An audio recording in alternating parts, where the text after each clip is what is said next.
Hello students, मैं हूं Zubair Saifi and I welcome you to my YouTube channel orator institute of English.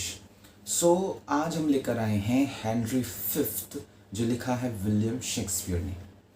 देखिए, अगर इससे पहले दो प्लेज और हैं, एक तो हेनरी फोर्थ पार्ट वन और हेनरी फोर्थ पार्ट टू, दोनों की ही वीडियो बनी हुई है, चैनल पर है, और ये उसी के आगे की कहानी है हेनरी फिफ्थ। अगर आप वो दोनों वीडियोस देख लेंगे और उसके बाद ये वीडियो देखेंगे तो ज़्यादा बेहतर होगा।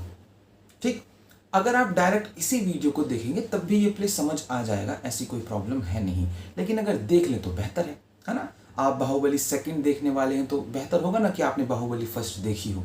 तो अगर आपने वो दोनों वीडियोस नहीं देखी, आप नहीं जानते कि हेनरी फोर्थ पार्ट वन में क्या हुआ, हेनरी फोर्थ पार्ट टू में क्या हुआ, तो आपको ये कहानी थोड़ा सा मज़ा नहीं आएगा। मज़ा आ जाएगा अगर आप वो दोनों वीडियोस देख लें। कहाँ मिलेंगी? आई बटन पर क्लिक कर लीजिए, दोनों वीडियोस मिल जाएंगी। डिस्क्रिप्शन बॉक्स में नीचे लिंक है, वहाँ पर क्लिक कर दीजिए, वहाँ पर दोनों वीडियोस मिल जाएंगी। ठीक है, तो चलिए बढ़ते हैं। क्या है ये कहानी किंग हेनरी फिफ्थ में?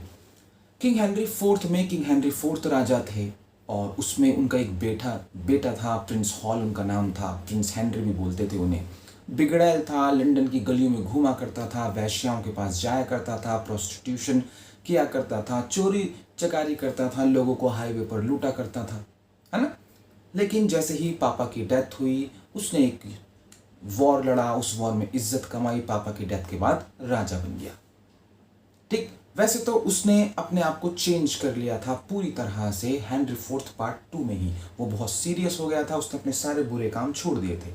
लेकिन यहाँ अब वो राजा बना है, हेनरी फिफ्थ बना है वो, और अब वो जा रहा है फ्रांस पर हमला करने के लिए।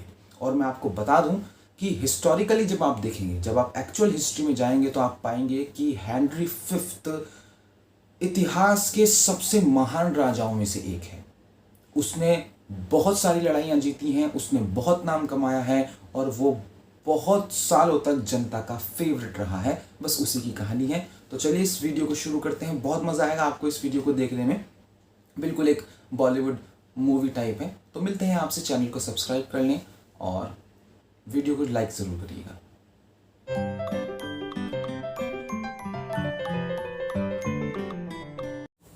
प्ले सेट है 15वीं शताब्दी के इंग्लैंड में। इंग्लैंड में पॉलिटिकल सिचुएशन थोड़ी सी टेंस है। राजा किंग हेनरी फोर्थ की मौत हुई है और उनका बेटा किंग हेनरी फिफ्थ अभी गद्दी पर बैठा है। देश में कई सिविल वॉर हो चुके हैं, जिससे इंग्लैंड के लोग बेचैन और असंतुष्ट महसूस कर रहे हैं। इसके अलावा इंग्लैंड के लोगों के मन में जगह बनाने के लिए हेनरी को अपने पास्ट में की गई करतूतों को छोड़ना होगा। जब वह लंदन की बदनाम गलियों में और बोअर्स हेड टैवर्न नाम के शराब खाने में चोरों उचक्कों के साथ समय बिताया करता था। इस प्ले में हेनरी फिफ्थ अपनी रेपुटेशन को सुधार लेगा और एक आइडियल क्रिश्चियन किंग के रूप में अपने आप को प्रेजेंट करेगा। हेनरी के खानदान की जड़ें फ्रांस के शाही परिवार से जुड़ी हुई थी। इन्हीं के बेस पर हेनरी ने फ्रांस के कुछ हिस्सों पर अपना दावा ठोका। फ्रांस के राजकुमार और फ्रांस के अगले राजा डॉफिन, जो एक जिद्दी और बचकाना राजकुमार है, हेनरी को उसके दावों पर एक इंसल्टिंग मैसेज भेजता है। डॉफिन को अभी भी यही लगता है कि हेनरी फिफ्थ वही बिगड़ैल चोर उचक्का जवान लड़का है। उसे एहसास नहीं है कि हेनरी बदल गया है। वह हेनरी को कुछ टेनिस बॉल्स भिजवाता है और कहता है कि हेनरी को बॉल खेलने पर ध्यान देना चाहिए, ना कि वॉर लड़ने पर। हेनरी फ्रांस पर हमला करने का निश्चय करता है। वो डिसाइड कर लेता है कि अब फ्रांस पर हमला होगा। इंग्लिश नोबलमैन और पादरी हेनरी का समर्थन करते हैं और वह सेना तैयार करनी शुरू कर देता है। पादरियों में सबसे पहले arc bishop of Canterbury Henry के फ्रांस पर दावों का समर्थन करता है। हेनरी का सपोर्ट करके वह चर्च की संपत्ति बचा लेता है, क्योंकि चर्च की संपत्ति को जब्त किए जाने का खतरा था, और ये संपत्ति जब्त की जानी थी रॉयल परिवार यानी शाही परिवार के खर्चों के लिए। यह एक चालाक पादरी है। यह चर्च की तरफ से हेनरी को पैसों और सोर्सेस से भी मदद करता है। ऐसा करके यह उन जमीनों को बचा लेता है जिन जमीनों से यह पैसा चर्च इकट्ठा कर रहा है। वहीं दूसरी तरफ चार्ल्स फोर्थ, जो फ्रांस के एक शांत और डिग्निफाइड राजा हैं और डॉफिन के पिता हैं, वह अंग्रेजी सेना के आने की सुगबुगाहट के पीछे होने वाले खतरे को पहचान जाते हैं, लेकिन वह फ्रांस के नोबलमैन के सामने अपने डर को जाहिर नहीं करते। वह अपने बेटे डॉफिन को बैटल में ना जाने के लिए कहता है, लेकिन डॉफिन उनकी बात नहीं मानेगा।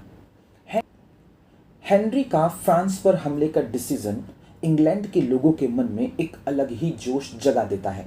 द बोअर्स हेड टैवर्न शराब खाने में राजा के पुराने दोस्त, जिन्हें हेनरी ने राजा बनने के बाद छोड़ दिया था, वे भी लड़ाई में जाने की तैयारी में लग जाते हैं। बारडोल्फ, पिस्टल और निम, जो चोर उचक्के और क्रिमिनल्स हैं, अपने परिवारों को छोड़ वॉर की तैयारियां शुरू करते हैं। जब वे तैयारी कर रहे होते हैं तब बातचीत में बताते हैं कि फाल्स्टाफ की मौत हो गई है। फाल्स्टाफ किंग हेनरी का बहुत अच्छा दोस्त था। फ्रांस निकलने से पहले किंग हेनरी को अपने जान के बारे में एक षड्यंत्र का पता चलता है, एक कॉन्स्पिरेसी का पता चलता है। 3 देशद्रोही फ्रांस के साथ मिलकर किंग हेनरी को मारने का प्लान बना रहे थे। ये 3 देशद्रोही थे the Earl of Cambridge, Lord Scroop और सर थॉमस ग्रे। इन तीनों ने किंग हेनरी को मारने के एवज में फ्रांस से पैसा लिया था। ये तीनों अपनी जान की भीख मांगते हैं, लेकिन किंग हेनरी इन्हें माफ़ नहीं करते और इनको मौत की सज़ा मिलती है। इस इंसिडेंट के बाद किंग हेनरी परेशान हो जाते हैं कि किस पर विश्वास किया जाए और किस पर नहीं, क्योंकि द अर्ल ऑफ कैम्ब्रिज और लॉर्ड स्क्रूप किंग हेनरी के बहुत अच्छे दोस्त और विश्वास पात्र रहे थे। आखिरकार अपनी सेना लेकर किंग हेनरी फ्रांस में घुस जाता है और सभी ऑड्स को पीछे छोड़ते हुए वे टाउन ऑफ हार्फ्ल्यू जीत लेता है। इस जीत के बावजूद सभी लोग जो फ्रांस में हैं और फ्रांस के नोबलमैन हैं, वो किंग हेनरी को हल्के में ले रहे हैं। खास तौर से जब तब फ्रांस किंग हेनरी से बहुत ज़्यादा बड़ी सेना इकट्ठा कर लेता है। टाउन ऑफ हार्फ्ल्यू जीतने के बाद किंग हेनरी अपने सैनिकों से कहता है कि टाउन के लोगों के साथ इज्जत से पेश आएं और कोई लूटपाट ना करें, क्योंकि ये हमारे ही लोग हैं। जब अंग्रेज़ी सेना आगे बढ़ती है तब निम और बारडोल्फ लोगों को लूटते हुए पकड़े जाते हैं। ये अपनी खसलत से बाज नहीं आए हैं। किंग हेनरी कोई रहम ना करते हुए दोनों को फांसी पर लटकवा देता है। वॉर का क्लाइमैक्स शुरू होता है जब बैटल ऑफ अर्जंको शुरू होता है। जी हाँ, इसका प्रोनाउंसिएशन है अर्जंको। स्क्रीन पर दिख रहा होगा आपको इसका प्रोनाउंसिएशन। फ्रेंच वर्ड है। वैसे अगर आप देखें तो एजिनकोट है ना, तो बहुत सारे लोग पढ़ते हैं इसे एजिनकोट, लेकिन सही है अर्जंको। ठीक, जो जब बैटल ऑफ अर्जंको शुरू होता है, जिसमें हर 5 फ्रांसीसी सैनिकों पर एक अंग्रेज सैनिक होता है। वॉर से एक रात पहले किंग हेनरी एक कॉमन सोल्जर का भेष बदलकर अपने सैनिकों से बात करते हैं। किंग हेनरी जानना चाहते थे कि सैनिक कल के बैटल के बारे में क्या सोचते हैं। ऐसी सिचुएशन में जब उनकी सेना इतनी छोटी है और दुश्मन सेना यानी फ्रांस की सेना इतनी बड़ी है। सबसे पहले वे माइकल विलियम्स नाम के एक सैनिक से बात करते हैं। सबसे पहले माइकल किंग हेनरी के फ्रांस पर हमला करने के दावे पर ही सवाल उठाता है, लेकिन वह अपने राजा के लिए वफादार रहने का वादा भी करता है। वो कहता है कि मैं अपने राजा के लिए हमेशा वफादार रहूँगा। माइकल कहता है कि उसे नहीं लगता कि राजा बैटल में मरने वाले सोल्जर्स के लिए कोई मोरल ऑब्लिगेशन रखता है। माइकल को ऐसा भी लगता है कि मौका आने पर राजा बाकी सोल्जर्स की जान बचाने के लिए अपनी कुर्बानी नहीं देगा। किंग हेनरी माइकल को एक ड्यूल के लिए चैलेंज करता है। कहता है कि अगर वो बैटल ऑफ अर्जंको में जिंदा बचते हैं तो एक दूसरे से ड्यूल लड़ेंगे। किंग हेनरी और सोल्जर माइकल एक दूसरे को अपना ग्लव्स देते हैं ताकि बाद में वह एक दूसरे को पहचान सकें। जब बाद में माइकल को पता चलेगा कि वह किंग से बहस कर रहा था और उनसे ड्यूल लड़ने वाला था, वह बड़ी ईमानदारी के साथ और बड़ी खूबसूरती के साथ अपने आप को डिफेंड करेगा, जिससे खुश होकर किंग हेनरी 5 उसे पैसों से भरा एक ग्लव्स देंगे। माइकल विलियम्स के अलावा किंग हेनरी जॉन बेट्स और अलेक्जेंडर कोट नाम के 2 सोल्जर से भी मिलते हैं। इन सैनिकों से बात करने के बाद किंग हेनरी को अपनी जिम्मेदारियों का एहसास होता है। वह अगली सुबह गॉड से प्रे करते हैं और एक पावरफुल स्पीच देते हैं और मिरेकुलसली अंग्रेज वॉर जीत जाते हैं, यानी हेनरी फिफ्थ की सेना फ्रांस जीत जाती है। प्राउड फ्रांसीसियो को एट लास्ट सरेंडर करना पड़ता है। अंत में फ्रांस के राजा चार्ल्स फोर्थ एक बेहद सधा हुआ भाषण देते हैं जिसमें वह इंग्लैंड के साथ शांति यानी पीस के लिए वकालत करते हैं। वह अपनी बेटी कैथरीन की शादी किंग हेनरी से कराने का ऐलान करते हैं और ये भी ऐलान करते हैं कि कैथरीन और हेनरी का जो बेटा होगा वह फ्रांस का अगला राजा बनेगा। कैथरीन जो अभी सिर्फ 14 साल की है वह भी इस फैक्ट को एक्सेप्ट कर लेती है कि उसे हेनरी की बीवी बनना है। वह इंग्लिश सीखना भी शुरू कर देती है क्योंकि एक दिन वह इंग्लैंड की रानी बनेगी। अब कुछ ऐसे इम्पॉर्टेंट कैरेक्टर्स हम पढ़ेंगे जो इस प्ले के अंदर हैं, लेकिन इस समरी में, इस कहानी में उनका इस्तेमाल मैं नहीं कर पाया। तो एक एक करके उन सभी कैरेक्टर्स को सुनिए और देखिए। इस प्ले में एक किरदार है the Duke of Exter. Duke of Exter Henry fifth के यानी राजा हेनरी फिफ्थ के अंकल हैं और ये इसके ट्रस्टेड एडवाइज़र भी हैं और ये एक बहुत अच्छे नेता हैं और एक बहुत अच्छे वॉरियर भी हैं। जब ये फ्रांस पर हमला करते हैं और ये हार्फ्ल्यूर का शहर जीत जाते हैं तो ड्यूक ऑफ एक्स्टर को ही हार्फ्ल्यूर का इंचार्ज बनाकर छोड़ा जाता है और इन्हीं से कहते हैं किंग हेनरी कि बहुत लीनियंसी के साथ पेश आइएगा, ये हमारे ही लोग हैं।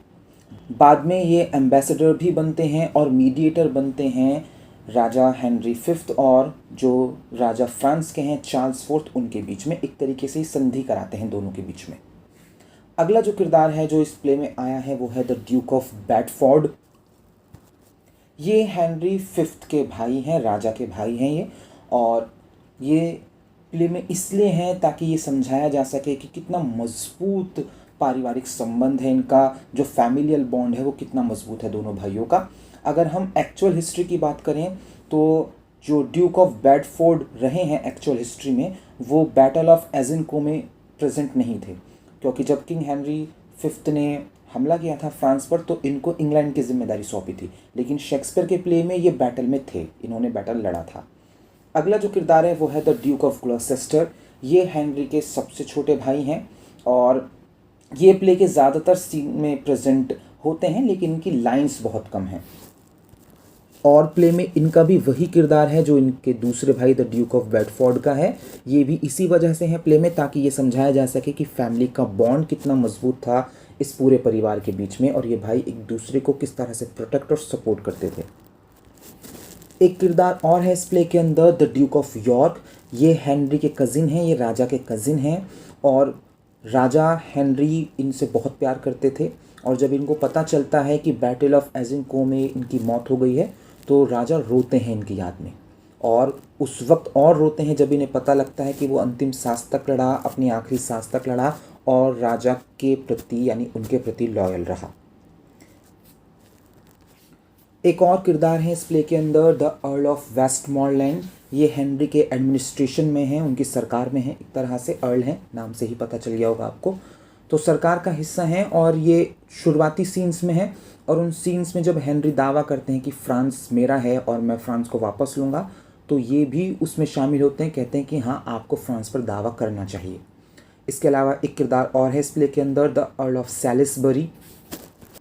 ये भी एक अधिकारी हैं, सरकार का हिस्सा हैं, राजा के दरबार का हिस्सा हैं और सिर्फ एक सीन में आए हैं और एक ही स्पीच है इनकी। एक्ट 4 में आते हैं ये और एक बेहतरीन भाषण देते हैं जब इन्हें पता चलता है कि फ्रांस की सेना बहुत बड़ी है और हमारी सेना बहुत छोटी है।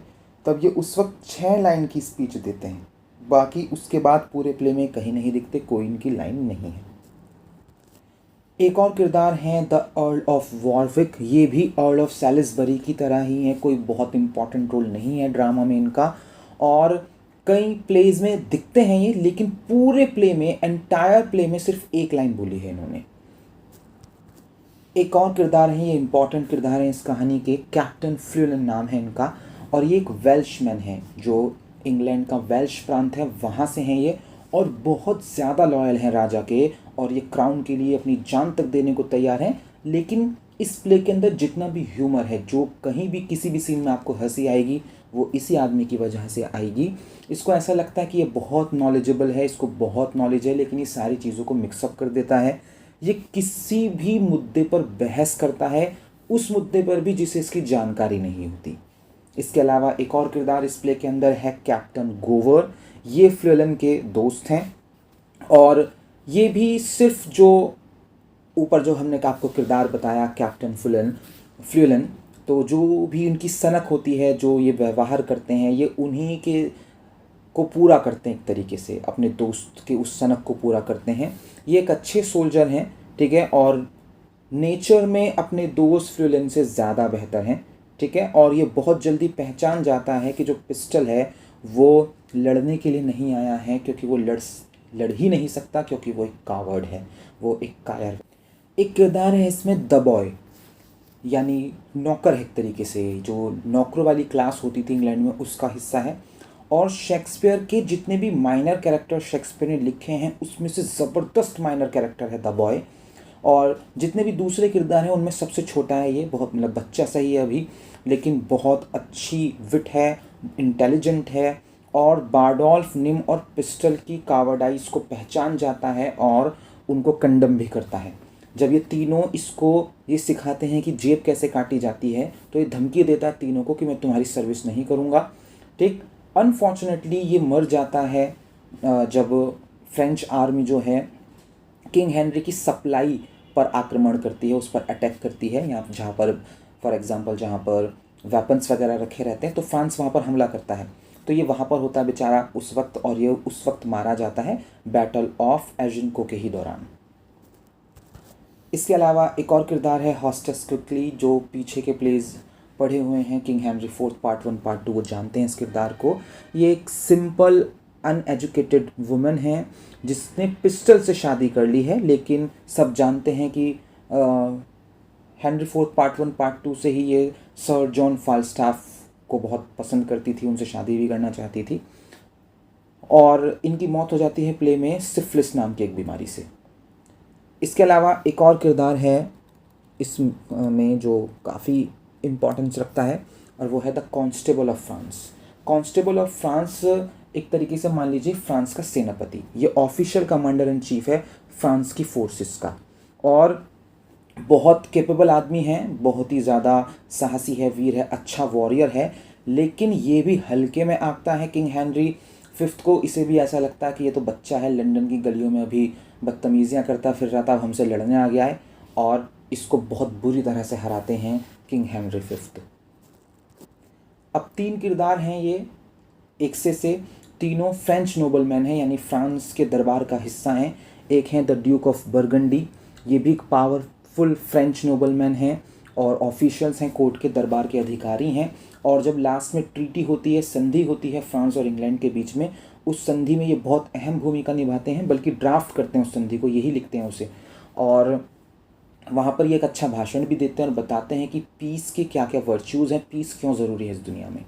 इसके अलावा एक दूसरे फ्रेंच नोबलमैन हैं, नाम है द ड्यूक ऑफ ऑर्लीन्स, और ये इंग्लिश फोर्सेस से बहुत किलसते हैं, बहुत जलते हैं, और बहुत बोस्टफुल भी हैं। इन्हें ऐसा लगता है कि ये बहुत ताकतवर हैं, ये हरा देंगे सबको, ठीक। और ये डिफेंड करते हैं डॉफिन को, जब डॉफिन कहता है कि हम हमला कर देते हैं इंग्लैंड के ऊपर, हम हरा देंगे, यानी ये भी बहुत हल्के में आंकते हैं इंग्लैंड और इंग्लैंड की सेना को। एक सीन और है जहाँ पर the constable of the France, यानी जो कमांडर इन चीफ हैं इनकी सेना के, वो कहते हैं कि हमारा जो राजकुमार है डॉफिन, ये जितना ब्रेव लगता है उतना ब्रेव है नहीं। ये वहाँ पर भी डॉफिन की तरफदारी करते हैं, वो कहते हैं नहीं, डॉफिन बहुत ज़्यादा ब्रेव है और वो ज़रूर एक दिन अच्छा राजा बनेगा, लेकिन हम सब जानते हैं उसको बहुत बुरी तरह हराया किंग हेनरी फिफ्थ ने। इसके अलावा एक और फ्रेंच नोबलमैन है द ड्यूक ऑफ बॉर्बन नाम है इनका, और ये बहुत शर्मिंदा होते हैं जब हार जाते हैं, ठीक है। और ये एक लाइन भी बोलते हैं, एक कोटेशन है इनकी कि shame and eternal shame, nothing but shame. अगला किरदार है मॉन्टजॉय, ये एक फ्रेंच हेराल्ड है, यानी कि एक मैसेंजर है, और ये काफ़ी सारे सीन्स में दिखता है हम लोगों को इस प्ले के अंदर। जब फ्रांस हार जाता है तो ये इंग्लैंड जाता है, मतलब राजा के पास जाता है, हेनरी फिफ्थ के पास जाता है, और जाकर पीस के लिए रिक्वेस्ट करता है, ठीक है, और परमिशन मांगता है कि फ्रांस को अलाउ किया जाए कि वो अपने जो सैनिक उसके मरे हैं उनकी डेड बॉडीज़ को इकट्ठी कर सके। इसके अलावा 2 छोटे से किरदार और आते हैं, रैम्ब्यूर्स और ग्रैंड प्री। ये भी दोनों फ्रेंच लॉर्ड्स हैं जो बहुत एक आध सीन में नज़र आते हैं पूरे प्ले में, बहुत इंपॉर्टेंट किरदार नहीं हैं ये दोनों। इसके अलावा क्वीन इज़ाबेल हैं, ये फ्रांस की रानी है, यानी कि चार्ल्स फोर्थ की बीवी हैं और कैथरीन की मम्मी हैं। जब लास्ट में ट्रीटी के लिए ये लोग इकट्ठा होते हैं, शांति के लिए मिलते हैं, तो ये कहती हैं कि मैं भी जाऊंगी। इन्हें ऐसा लगता है कि मेरी फेमिनिन वॉइस जो होगी वो दोनों देशों के रिश्तों को सुधारने में मदद करेगी। ये खुश हो जाती हैं जब इन्हें पता चलता है कि राजा हेनरी फिफ्थ जो है इनकी बेटी से शादी करेंगे, और इन्हें ऐसा लगता है कि ये शादी दोनों किंगडम्स के बीच में शांति बनाने में मदद करेगी और इन दोनों देशों के बीच में एक स्ट्रॉन्ग यूनियन को बनाएगी। इसके अलावा एक किरदार और है जो हमें पूरे प्ले में नज़र आता है, ख़ासतौर से तब जब हमें कैथरीन के सीन आते हैं। नाम है किरदार का एलिस। ये कैथरीन की लेडी इन वेटिंग है, बहुत वेल मैनर्ड है और एक तरीके से दोस्त मान लीजिए इस जवान प्रिंसेस, इस जवान राजकुमारी की।